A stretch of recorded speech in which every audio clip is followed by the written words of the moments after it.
বহুদিন ধরে ফাইট করছি এবং মিসেস গান্ধীও মানে এগিয়ে চলেছেন।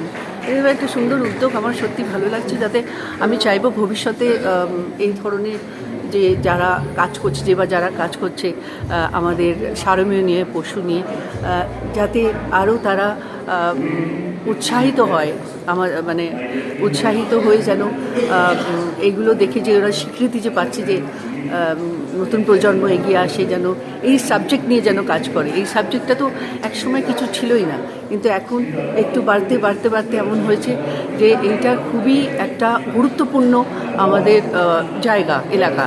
যেমন হচ্ছে মানুষ কিন্তু ভুলে গেছিল যে এটা একটা ইকোলজিক্যাল ব্যালেন্স। তো আমরা মানুষ মানে ভাবছি মানুষ ভালো খাবে, ভালো করবে, বড্ড স্বার্থপর হয়ে যাচ্ছে এই যুগে। তো সেখানে যদি পশু পাখি প্রকৃতি সব মিলিয়ে হচ্ছে একটা সুন্দর একটা পৃথিবী, একজনকে বাদ দিয়ে একজন কেউ থাকতে পারে না। তো সেইটাই হচ্ছে আমার বক্তব্য, যে সবাইকে পাশে নিয়ে থাকতে হবে যাতে এই সুন্দর পৃথিবীটা নষ্ট না হয়। তো এটা একটা সুন্দর পৃথিবী, একজনকে বাদ দিলে পৃথিবী ধ্বংস হয়ে যাবে, এটাই আমি মনে করি। এবং আমি পশুদের সন্তান হিসেবে দেখি, এবং পশু ছাড়া কিন্তু পৃথিবী থাকবে না, প্রকৃতি ছাড়া পৃথিবী থাকবে না। আর হচ্ছে যদি বলি আমরা ডগি বলি, তাহলে কিন্তু কাল ভৈরবের দুধ। হ্যাঁ, আমরা বলি, স্বামী বিবেকানন্দ বলে গেছেন, জীবে প্রেম করে যেইজন সেইজন সেবিছে ঈশ্বর, জীব সেবা শিব সেবা।